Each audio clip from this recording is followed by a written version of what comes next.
நாம ஏற்கனவே பால் இச்சையினால சோதிக்கப்பட்டோம், நம்ம வீழ்ச்சி அடைஞ்சிட்டோம்னு வச்சுக்கோங்களேன். இப்ப அதே சோதனை எனக்கு வருது. இப்ப நான் அதுல வீழ்ச்சி அடையாதபடிக்கு, அதுக்கு இடம் கொடுக்காதபடிக்கு, இம்மொராலிட்டி ஒழுக்கக்கேடான வாழ்க்கை இச்சையினால சோதிக்கப்படும் பொழுது அதை எதிர்த்து நின்று ஜெயிக்கிறது. இப்பொழுது சாத்தான் சொல்றான், அவன் கடைச்சரக்கு என்கிட்ட விற்க பாக்குறேன், நோ, முடியாது. இதுதாங்க வெற்றி. இந்த பழைய மனுஷன் அந்த பாவம் சோதனை வரும் பொழுது விழுந்து போயிட்டான். நமக்குள்ள இருந்த பழைய சுவாபம் என்னன்னா, பாலி இச்சையினால விழுந்து போறது, பண ஆசையினால விழுந்து போறது, மற்றவர்கள் நமக்கு தீமை செய்யும்போது நம்ம திருப்பி தீமை செய்யறது, பழிக்கு பழி வாங்குறது, இது எல்லாமே பழைய சுவாபம். அப்ப அந்த மனுஷன் அவன் செத்து போயிட்டான்னு சொல்றோம், அடக்கம் பண்ணிட்டான்னு சொல்றோம், அதுதான் ஞானஸ்தானம் சொல்றோம். ஆனா இப்ப மறுபடியும் அந்த மனுஷன் உயிர் பெற்று எழுந்துட்டா என்ன அர்த்தம்? அவன் ஜெயிச்சிட்டான்னு அர்த்தம். ஆனா அவன் அந்த சோதனை வரும் பொழுது சாத்தான் ஆபாச படங்களை காமிக்கிறான், ஆண்களுக்கு பெண்களையோ பெண்களுக்கு ஆண்களையோ காண்பிக்கிறான், பாரு பாருங்கிறான். நான் பார்க்க மாட்டேன் அப்படின்னு சொன்னா நீங்க ஜெயிச்சிட்டீங்க. பார்த்துட்டு என்ன பண்ணிட்டீங்க? ஒரு சிறிய இச்சையோடு பார்க்கிற எவனும் தன் இருதயத்துல விபச்சாரம் செய்தாயிற்று.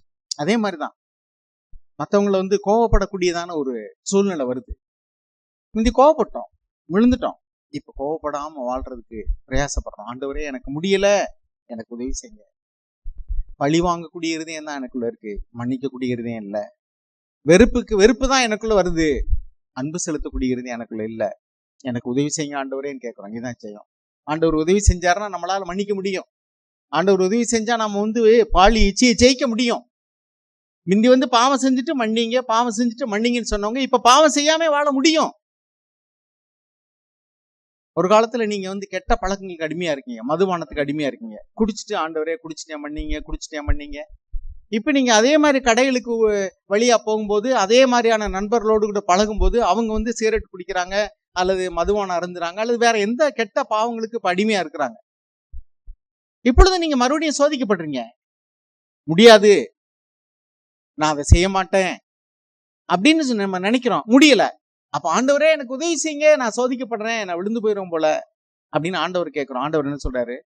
பயப்படாத, நான் உன்னை விட்டு விலகுவதும் இல்லை, உன்னை கைவிடுவதும் இல்லை. நான் உனக்கு உதவி செய்யறேன், நீ போ, உனக்கு இருக்கிற இந்த பலனோட போ, நான் உனக்கு பலன் தருவேன். தேவன் பலன் தர்றாரு. அதே சோதனை நான் ஏற்கனவே விழுந்து போனது, ஆனா இன்னைக்கு அதே சோதனை நான் ஜெயிச்சிட்டேன். எப்படி? அந்த கடைக்குள்ள இப்ப நான் நுழையல, நான் மதுபான கடைக்குள்ள போகல, கெட்ட நண்பர்களோடு கூட நான் இப்ப ஃப்ரெண்ட்ஷிப் வச்சுக்கிடல, நான் விலகி போயிட்டேன். நம்ம தாழ்மையா இருக்கிறோம்னு என்ன அர்த்தம்னாக்கும், பாவத்தை விட்டு விலகி ஓடுவோம். பெருமையா உள்ளவங்க தான் என்ன செய்ய என்னைய அப்படின்னு. ஒரு பாம்பு வருதுன்னு வச்சுங்களேன், தாழ்மையா இருக்கிறவங்க என்ன செய்வோம்? விலகி போவோம். ஒரு மாடு வருது வெறி கொண்டு, விலகி போவோம். பெருமையா இருந்தா என்ன செய்வோம்? என்ன செய்ய என்னைய, இதுதான் பெருமை.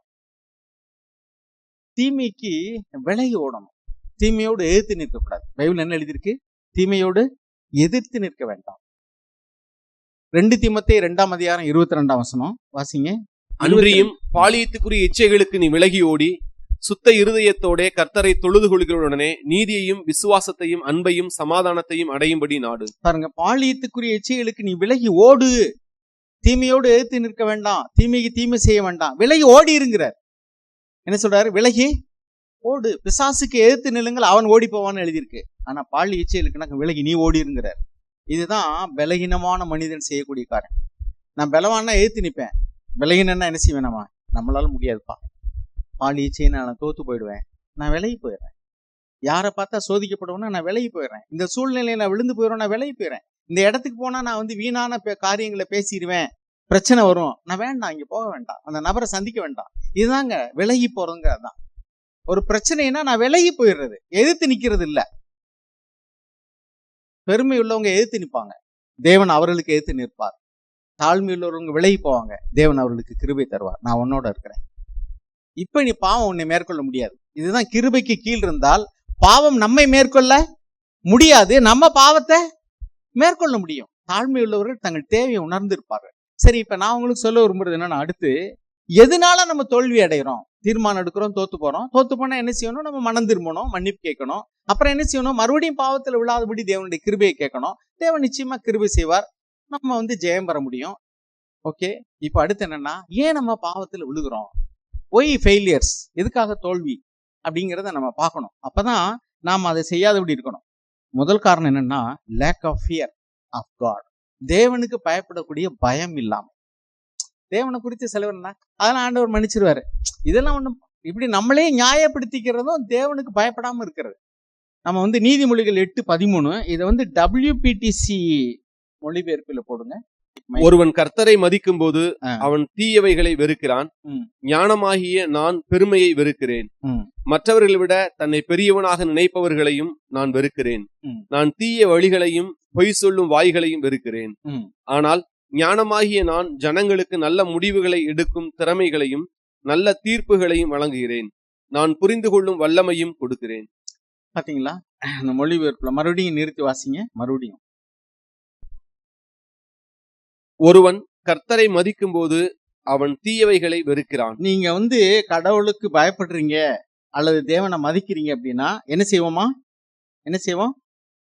தீயவைகளை வெறுக்கிறான். தீயவைகளை வெறுக்கிறான். அடுத்து நாம வெறுக்கிறோமா? நம்ம தேவனுக்கு பயப்படுறோம்னு எல்லாருமே சொல்லிடுவோம். ஆனா தீமையை வெறுக்கலைன்னா என்ன அர்த்தம்? உண்மையான தெய்வ பயம் நமக்குள்ள இல்லைன்னா. தீமையில நீங்க வெறுத்தாதான் நீங்க கடவுளுக்கு பயப்படுறீங்கன்னு அர்த்தம். அந்த பயம் உங்களுக்கு இல்லைன்னா நீங்க உண்மையிலே தேவ பயம் இல்லை. ஆனா நம்ம சொல்லிக்கிறோம் தேவனுக்கு பயப்படுறேன்னு சொல்லிட்டு. If you fear God you will flee from iniquity. நீங்க அக்கிரமத்தை விட்டு தீமையை விட்டு ஓடுவீங்க விலகி. அடுத்த வாசி. ஞானமாகிய நான் பெருமையை வெறுக்கிறேன். நான் பெருமையை வெறுக்கிறேன். யாரெல்லாம் தங்களை ஒரு பொருட்டா எண்ணுகிறார்களோ, எங்களால முடியும்னு எண்ணுகிறார்களோ அவர்கள் எல்லாம் பெருமை உள்ளவர்கள். என்னால இது முடியும், நான் இதை செய்ய முடியும், நான் மற்றவர்களை காட்டிலும் சிறந்தவன், மேன்மையானவன். அடுத்து வாசிங்க. மற்றவர்களை விட தன்னை பெரியவனாக நினைப்பவர்களையும் நான் வெறுக்கிறேன். மற்றவர்களை என்னை ஒரு பெருமையாக ஐ நோ இட் ஆல். ஒரு மொழிபெயர்ப்புல ரோமர் 12 எழுதியிருக்கு, don't think you know it all. எனக்கு எல்லாம் தெரியும்னு நினைக்காத. அப்புறம் நான் தீய வழிகளையும் பொய் சொல்லும் வாய்களையும் வெறுக்கிறேன். ஆனால் ஞானமாகிய நான் ஜனங்களுக்கு நல்ல முடிவுகளை எடுக்கும் திறமைகளையும். நீங்க நல்ல தீர்மானத்தை, சரியான தீர்மானத்தை எடுக்கிறதுக்கு வேண்டிய திறமையை நான் தருகிறேன்கிறார். ஞானம்னா தேவன் தான். சரி, அடுத்தாக தெய்வ பயம் இல்லைன்னு சொன்னா நாம் பாவத்துல விழுந்துரும். தேவனுக்கு பயப்படுறவங்க தீமையை வெறுப்பார்கள், பயந்து ஓடுவார்கள். அதுக்கடுத்து 2வது காரணம் லேக் ஆஃப் ஹியூமிலிட்டி. நான் முதல்ல சொன்னேன், தாழ்மையின்மை.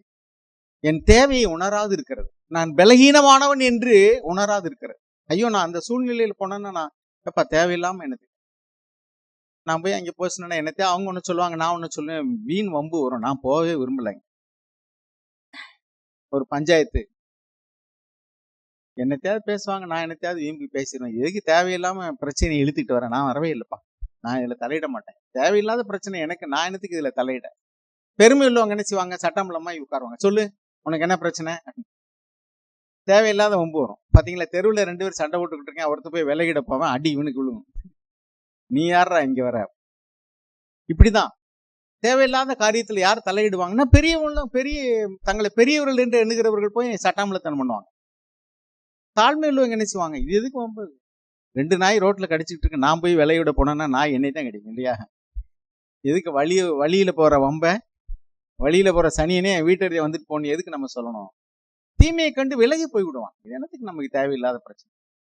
So lack of fear of God. தேவனுக்கு பயப்படுகிறவர்கள் அநீதியை விட்டு விலகுவார்கள். தாழ்மை உள்ளவர்கள் தங்கள் தேவையை உணர்ந்திருப்பார்கள், தங்களுடைய பலகீனத்தை உணர்ந்திருப்பார்கள். வெளிப்படுத்தின விசேஷம் 3ஆம் அதிகாரம் 17 வாசிக்கிறோம். எனக்கு ஒரு தேவையும் இல்லை என்று நீ சொன்னால் நீ பெருமை உள்ளவன். அதுக்கடுத்து 3வது லேக் ஆஃப் ஃபெய்த், விசுவாசம் இல்லாம இருக்கிற. பாருங்க, சில பேர் பாவத்துல விழுந்துட்டாக்கும், இதெல்லாம் நம்மளால முடியாது. பேதுரு சொன்னாரு, ஆனா நான் மீன் பிடிக்க போறப்பா, இந்த மனுஷனை பிடிக்கிற வேலையெல்லாம் நம்மளால முடியாது.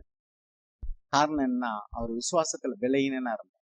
ஆண்டவர் அதனாலதான் சொன்னாரு, சாத்தான் உன்னை கோதுமையை சொலகல் இட்டு புடைக்கிறது போல புடைக்கிறதுக்கு உத்தரவு பெற்றுக் கொண்டாப்பா, நானும் உன் விசுவாசம் ஒளிந்து போகாதபடி நான் உனக்காக வேண்டிக் கொண்டேன். அப்ப சாத்தான் நம்மளை சோதித்து தோல்வியில விழ பண்ணும் பொழுது அவனுடைய நோக்கமே என்னன்னா நம்ம விசுவாசத்தை விட்டுறணும். அப்ப தேவனுடைய நோக்கம் என்ன? நீ தோற்று போனாலும் பரவாயில்ல, விசுவாசத்தை விட்டுறாதேங்கிறார். அதான் லூக்கா 22:31-32 வாசிங்க. நீங்க ஒருவேளை பலகீனத்துல விழுந்து போனாலும் பரவாயில்ல, தேவன் அன்புள்ளவர்ங்கிற மறந்துடாதீங்க. தேவன் நீ பாவத்தில் விழுந்தாலும் உன்னிடத்துல இரக்கமா இருந்து உன்னை தூக்கி எடுக்கிறவர். நீ எத்தனை முறை பாவத்தில் விழுந்தாலும் பரவாயில்ல, நீ போ, இனி பாவம் செய்யாதே என்று சொல்லுகிறவர். அப்படின்னு என்ன அர்த்தம்?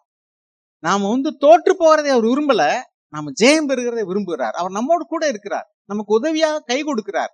அப்ப தோல்வியிலேயும் தேவனுடைய விருப்பம் என்னன்னா, நீ தோற்று போனாலும் பரவாயில்ல, விசுவாசத்தை மட்டும் விட்டு விலகிறாத, தேவன் அன்புள்ளவர்ங்கிறத மறந்துடாத.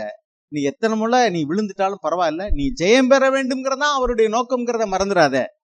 இதுதான் தேவன் நம்மேல் வைத்திருக்கிற அக்கறையினால சொல்றாரு. உன் தோல்வியிலையும் கூட நீ தோற்று போனா கூட பரவாயில்ல, தேவனால மன்னிக்க முடியும். ஆனா உன் விசுவாசத்தை மட்டும் நீ விட்டுறக்கூடாது. அதுக்காக தான் ஆண்டவர் சொன்னார். வாசிங்க. நானோ உன் விசுவாசம் ஒளிந்து போகாதபடிக்கு உனக்காக வேண்டிக் கொண்டேன். நீமானவர்களே, தோல்வி ஃபெயிலியர்ஸ் வரும்போது சாத்தான் எதை தாக்க விரும்புறான்னா, நான் பாவத்தில் விழ பண்ணிட்டதுல அவன் பெரிய வெற்றி கிடையாது, விசுவாசத்தை விட்டு விலக பண்ணிட்டாதான் பெரிய வெற்றி. ஏன்னா பாவத்தில் விழுந்துட்டா நீங்க மறுபடியும் நீங்க மன்னிப்பு பெற முடியும், ஆண்டவர் உங்களுக்கு மன்னிக்க முடியும்.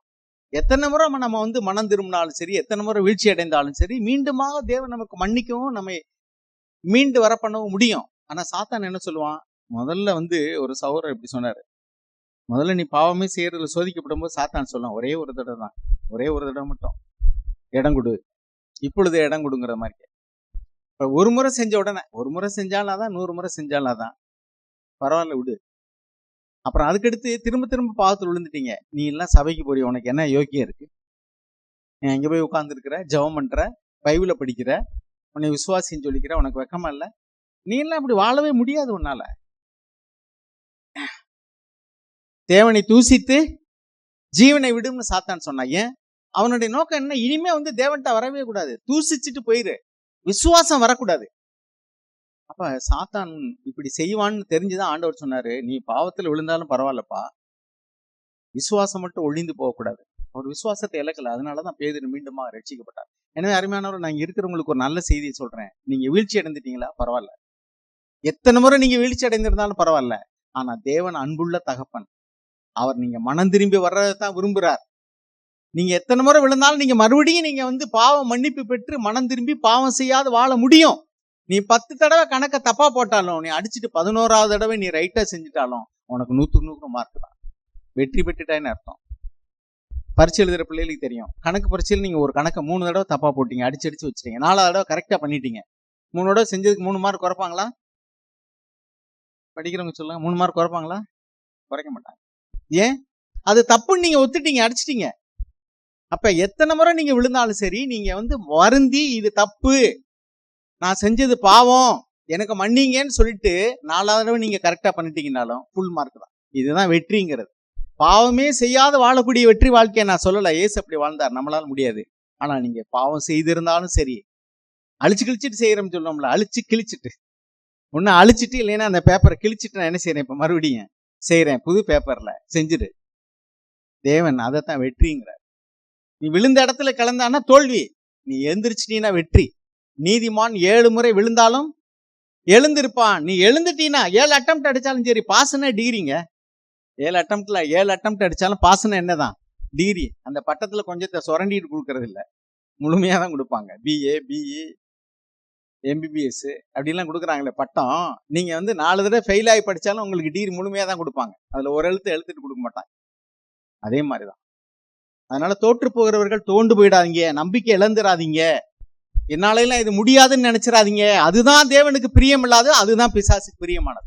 எனவே நீங்க பாவத்தில் விழுந்துட்டாலும் பரவாயில்ல, எழுந்திருச்சு ஓடு, விசுவாசத்தை மட்டும் இழந்து விடாதே. நம்ம முழுமையா தோல்வி அடைகிறதுக்கு காரணம் விசுவாசத்தை இழப்பதுதான். ஜாக்கிரதை. அதுக்கடுத்து இன்னொன்னு என்னன்னா, மாம்சத்தில் பாடுபடுகிற 1 பேதுரு 4ஆம் அதிகாரம் 1-2 வசனங்களை வாசிங்க. கலாத்தியர் 5:24 வாசிக்கிறோம். கிறிஸ்துக்குரியவர்கள் மாம்சத்தையும் அதன் ஆசை இச்சைகளையும் சிலுவையில் அறைந்திருக்கிறார். என்னுடைய சொந்த மாம்சம் அப்படின்னு சொன்னாலே நான் நிறைய சொல்லியிருக்கேன் உங்களுக்கு, அது நம்முடைய சுய சித்தத்தை குறிக்கிறது, சுய விருப்பத்தை குறிக்கிறது.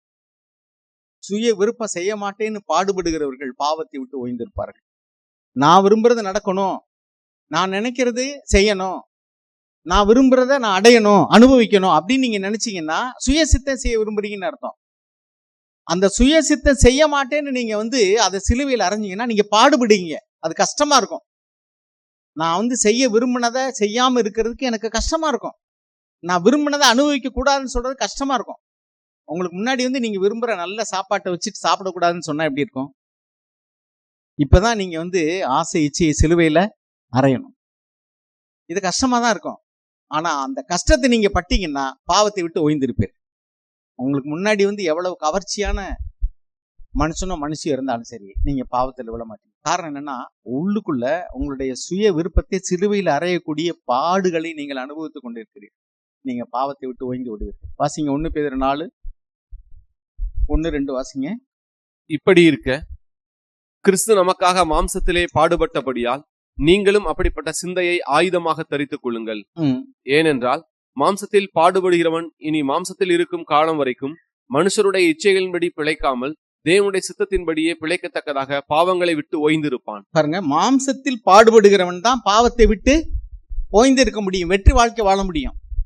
அப்ப மாம்சத்துல அப்படின்னா என்ன அர்த்தம்? நம் சுய சித்தத்தை செய்யாதபடிக்கு அதுக்கு நோ. அதான் சிலுவையில் அறைகிறது. சிலுவையில் அறைனா என்ன? எனக்கு ஆசைப்படுகிறதே நோன்னு சொல்லணும், நான் விரும்புகிறதுக்கு நோன்னு சொல்லணும். ஏன்னா அது தேவனுடைய விருப்பம் அல்ல. இதுக்கு பேர் தான் சிலுவையில் அறைகிறது. யோவான் 5:39-40. வேத வாக்கியங்களை ஆராய்ந்து பாருங்கள், அவைகளால் உங்களுக்கு நித்திய ஜீவன் உண்டென்று எண்ணுகிறீர்களே, என்னை குறித்து சாட்சி கொடுக்கிறவைகளும் அவைகளே. அப்படி இருந்தும் உங்களுக்கு ஜீவன் உண்டாகும்படி என்னிடத்தில் வர உங்களுக்கு மனதில்லை. இந்த வசனத்தை நல்லா கவனிச்சு பார்த்தீங்கன்னா, வேத வசனத்தை ஆராய்ந்து பாருங்கள், அவைகளால் நித்திய ஜீவன் உண்டென்று நீங்கள் என்ன செய்றீங்க? அவைகளால் உங்களுக்கு நித்திய ஜீவன் உண்டென்று நீங்கள் எண்ணுகிறீர்களே. நம்ம நினைக்கிறோமா? என்ன நினைக்கிறோம்? வேத வசனத்தை ஆராய்ந்து பார்த்தா அதுல நித்திய ஜீவன் உண்டென்று. அவர் என்ன சொல்றாருன்னா, அப்படி அல்ல, அது என்னைத்தான் காட்டுகிறது. அதை எடுத்து என்ன சொல்றாரு? என்னை குறித்து சாட்சி கொடுக்கிறவைகளும் அவைகளை. அந்த வேத வசனம் என்னை குறித்து நான் சாட்சி கொடுக்கிறது. ஆனால் நீங்க என்னிடத்தில் வருவதற்கு மனதில்ல. அப்ப நித்திய ஜீவன் உங்களுக்கு எங்க கிடைக்கும்? வேத வசனத்திலிருந்து நித்திய ஜீவன் வராது. அது சைன் போர்டு. என்ன சொல்லுது? இயேசுவினிடத்துல தான் நித்திய ஜீவன் உண்டு அப்படின்னு வேத வசனம் காட்டுது. ஆனா நீங்க வேத வசனத்தை வாசிக்கிறீங்க, அதுலயே நித்திய ஜீவன் உண்டுன்னு நம்புறீங்க. அதுல நித்திய ஜீவன் இல்ல. நித்திய ஜீவன் என்கிட்ட இருக்கு. ஆண்டவர் அதான் சொன்னார், ஐ ஆம் த வே, ஐ ஆம் த ட்ரூத், ஐ ஆம் த லைஃப். யோவான் 14:6 என்ன எழுதியிருக்கு? நானே வழி, நானே சத்தியம், நானே ஜீவன். யோவான் 11:25 சொன்னாரு, உயிர்ப்பும் உயிரும் நானே. ஆர்சியில போட்டிருப்பாங்க, தமிழ் எழுதியிருக்கு, நானே உயிர் தெழுதலும் ஜீவனமா இருக்கிறேன். அருமையானவர்களே, இயேசுதான் ஜீவன். அப்ப அவர் என்ன சொல்றாருன்னா, நான் தாப்பா ஜீவன், எங்கிட்ட வந்தாதான் உனக்கு கிடைக்கும். நீ வேத வசனத்தை மட்டும் ஆராய்ச்சி செஞ்சுக்கிட்டு இருந்தா பத்தாது. அது சைன் போர்டு. நீ அதுவே நித்திய ஜீவன் நினைச்சிடாத. அப்ப பிரேயர். இப்ப நான் என்ன சொல்றேன்? ஜெயம் பெறுவதற்கான இன்னொரு வழி என்ன? ஜெபம். ஆண்டவர் சொல்லி கொடுத்தார் ஜெபிக்க. எப்படி ஜெபிக்க சொன்னார் தெரியுமா? சோதனைக்கு உட்படாதபடிக்கு ஜெபம் பண்ணுங்கள். தேவனே, சோதனையில விழுந்து விடாதபடிக்கு எங்களுக்கு உதவி செய்யுங்க. அந்த கர்த்தர் கற்பித்த ஜெபத்துல என்ன எழுதியிருக்கு? சோதனையில விழுந்து விடாதபடிக்கு எங்களுக்கு உதவி, தீமையிலிருந்து எங்களை காத்துக்கொள்ளும், எங்களை விடுவியும். அப்ப ஜெபம். அவர் மாம்சத்தில் இருந்த நாட்கள்ல எபிரேயர் 5:7-8 வாசிக்கிறோம். பலத்த சத்தத்தோடும் கண்ணீரோடும் தம்மை மரணத்திலிருந்து ரட்சிக்க வல்லமையுள்ளவரை நோக்கி வேண்டுதல் செய்து ஜெபம் பண்ணி, அந்த ஜெபம் கேட்கப்பட்டு அவர் பூரணரானார். அப்ப தோல்வியில விழுந்து விடாதபடிக்கும் ஜெயம் பெறுவதற்கு முக்கியமான அவசியம் இன்னொன்னு என்னன்னாக்கும் ஜெபம். ஜெபம் இல்லையே ஜெயம் இல்லை, ஜெபம் இல்லையே ஜெயம் இல்லை. அருமையானவர்களே, நான் சொன்ன இந்த வார்த்தைகளை எல்லாம் நீங்க முக்கியமா கவனிங்க. நான் என்னென்ன சொல்லியிருக்கேன்? இப்ப ரட்சிப்புல 2 சொல்லியிருக்கேன். ஒண்ணு பாவத்தின் தண்டனையிலிருந்து விடுதலை. அது எல்லாருமே நம்ம மறுபடி பிறந்த எல்லாரும் பெற்றிருக்கிறோம். ஆனா அது அல்ல, அது கண்டிப்பா அவசியம். மனம் திரும்புதல் இல்லாமல் பாவ மன்னிப்பு இல்லை. ஆனா அதுக்கு நம்முடைய கிரியைகள் ஒண்ணுமே இல்லை. ஆனால் அதுக்கடுத்து உள்ள ரட்சிப்பு என்ன? அவருடைய ஜீவனால ரட்சிக்கப்படுவது. அந்த ரட்சிப்பு என்னன்னா, இந்த பூமியில வாழும் பொழுதே பாவம் செய்யாமல் வெற்றி வாழ்க்கை வாழ்வது. வெற்றி வாழ்க்கைன்னா என்னன்னு விளக்கம் கொடுத்தேன். தோல்வினா என்னன்னு விளக்கம் கொடுத்தேன். விட்டு வந்து திரும்ப போய் நான் கக்கினதை திரும்பினா என்ன அர்த்தம்? பின்மாற்றம்னு அர்த்தம். விட்டு வந்த பாவத்தை மறுபடியும் போய் செய்யறது. அப்ப தோல்வி இல்லாம ஜெயம் பெற்ற ஒரு வாழ்க்கை வாழ்றதுன்னா எப்படி வாழ்றது அப்படின்னா, அதுக்கு தான் நான் சொன்னேன். ஏன் தோல்வி வருது? தெய்வ பயம் இல்லாதனால வருது. தாழ்மை இல்லாதனாலதான் கிருபை இல்லை. கிருபை இல்லாதனாலதான் பாவம் நம்மை மேற்கொண்டு விடுகிறது. அதுக்கடுத்து விசுவாசம் இல்லாதனால.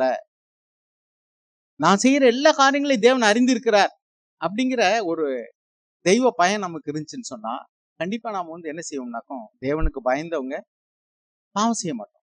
என் இருதயத்தை ஓடக்கூடிய நினைவுகள் எல்லாம் தேவன் அறிந்திருக்கிறார். ஆண்டவரை ஒருத்தரும் பார்க்கல. இங்க என் பக்கத்துல இருக்கிறவங்க கூட பார்க்க முடியாது. ஆனா என் இருதயத்தில் ஓடக்கூடிய நினைவுகள், ஒவ்வொரு காரியத்தை நான் செய்யறதுடைய நோக்கம், அதை நீங்க அறிஞ்சிருக்கீங்க. ஆண்டவரே எனக்கு உதவி செய்யுங்க, நான் பாவம் செஞ்சுட்டேன். பக்கத்துல இருக்கிறவங்களுக்கு தெரியாது. ஆனா உள்ளத்துக்குள்ள நம்ம என்ன சொல்லுவோம்? ஆண்டவரே எனக்கு உதவி செய்யுங்க, நான் கோவப்பட்டேன், உள்ளத்துக்குள்ள கோவப்பட்டேன், உள்ளத்துல வெறுப்பு, உள்ளத்துல அசிங்கமான எண்ணங்கள், மன்னிக்க முடியாத சுபாவங்கள், பொருள் ஆசை, பெருமை, காய்மகாரம், மத்தவங்க மேல பொறாம, என்ன ஒரு பொருட்டா நான் எண்ணிட்டேன், பெருமை, என்னை மன்னிங்க ஆண்டவரே அப்படின்னு சொல்றவங்க தான் தாழ்மையா இருக்கிறவங்க. தாழ்மையோடு உள்ளது தான் கிருபை கிடைக்கும். அதுக்கடுத்து என்ன சொன்னேன்? லேக் ஆஃப் ஃபெய்த், விசுவாசம். ரோமர் 1:16-17 வாசிக்கிறோம். என்ன வாசிக்கிறோம்? விசுவாசத்தினாலே நீதிமான் பிழைப்பான். இன்னொரு இடத்துல வாசிக்கிறோம், விசுவாசம் இல்லாமல் தேவனுக்கு பிரியமா இருப்பது கூடாத காரியம். அப்ப விசுவாசம் நமக்கு ரொம்ப முக்கியம். அதுக்கடுத்து மாம்சத்துல பாடுபடணும் அப்படின்னா சுய சித்தத்தை சிலுவையில் அறையணும். சுயத்தை நிறைவேற்ற நினைச்சா பாவத்தில் விழுந்துருவோம். என் சுய சித்தத்துக்கு முன்னாடி நான் செய்ய மாட்டேன் ஆண்டவரே, உம்முடைய சித்தம் செய்ய விரும்புறேன்னு சொன்னா அதை சிலுவையில் அறையிற அளவுக்கு நாம பாடுபடணும் மாம்சத்துல. அதுக்கடுத்து என்னன்னா ஜெபம். ஜெபம் இல்லையே ஜெயம் இல்லை. அதனாலே இந்த வார்த்தைகளை கேட்டதோடு விட்டுறாம நம்ம ஜெபம் பண்ணுவோம். சொந்த வாழ்க்கையில ஆண்டவரே நான் பாவம் செய்யாது வெற்றி வாழ்க்கை வாழணும், என் லட்சியம் ஜெய வாழ்க்கை. அதனாலதான் 7 சபைகளுக்கும் தவறாம ஆண்டவர் சொல்றாரு, ஜெயங்கொள்ளுகிறவன் எவனோ, ஜெயங்கொள்ளுகிறவன் எவனோ, திரும்ப திரும்ப சொல்றாரு. அந்த 7 சபைகளுக்கும் மறைமுகமாகவும் நேரடியாகவும் மனம் திரும்பு, மனம் திரும்பு, நீ மனம் திரும்பு. நீ வீழ்ச்சி அடைந்து விட்டாயா, பரவாயில்ல, என்ன நிலைமையிலிருந்து விழுந்தாய் என்பதை தெரிந்து நீ மனம் திரும்பு. எடுத்த தீர்மானத்துல தோத்து போயிட்டீங்களா, விழுந்த இடத்துல கிடக்காதீங்க, மனம் திரும்பிரு, எழுந்திருத்துரு. உன் தாப்பன் உண்மையில் அன்பா இருக்கிறார், அவர் உனக்கு மன்னிப்பார். கெட்ட குமாரனுக்கு மன்னித்தார். தேவன் தகப்பனிலிருந்து சொத்தை பிரிச்சுட்டு போய் வேசிகள் இடத்துல அல்லது கெட்ட நண்பர்களோடு கூட எல்லாவற்றையும் அழித்து திரும்பி வரும்பொழுதும் கூட தகப்பன் அன்பாய் ஏற்றுக்கொண்டார். அவரை விட பரம தகப்பன் மிகுந்த அன்பானவர். எனவே அருமையானவர்களே, நம்பிக்கையும் விசுவாசத்தையும் இழந்துடாதீங்க. நீங்க எத்தனை முறை பாவத்தில் விழுந்திருந்தாலும் பரவாயில்ல, வாலிபனே வாலிப பெண்ணே மறந்துடாத, தேவன் அன்புள்ள தகப்பன், அவர் உன்னிடத்துல பிரியமா இருக்கிறார். நீ மனம் திரும்பதான் விரும்புறாரு, நீ அழிந்து போவதே அல்ல. எத்தனை முறை விழுந்தாலும் பரவாயில்ல, நம்பிக்கையோடு வா, அந்த அன்பு தகப்பன் உன்னை கைவிடவே மாட்டார். இதுதான் வெற்றியின் ரகசியம். நான் எத்தனை முறை விழுந்தாலும் பரவாயில்ல, நான் மனம் திரும்புறேன், ஆண்டவரே எனக்கு மன்னிங்கன்னா கண்டிப்பா மன்னிப்பார். ஆண்டவர் நமக்கு மன்னிச்சிருவார் அப்படின்னு நீங்க பாவம் செஞ்சீங்கன்னா உங்களுக்குள்ள தெய்வ பயம் இல்லை. தோல்விக்கு காரணமே அதுதான். Fear of God is the beginning of wisdom. கர்த்தருக்கு பயப்படுவதே ஞானத்தின் ஆரம்பம். ஆமென்.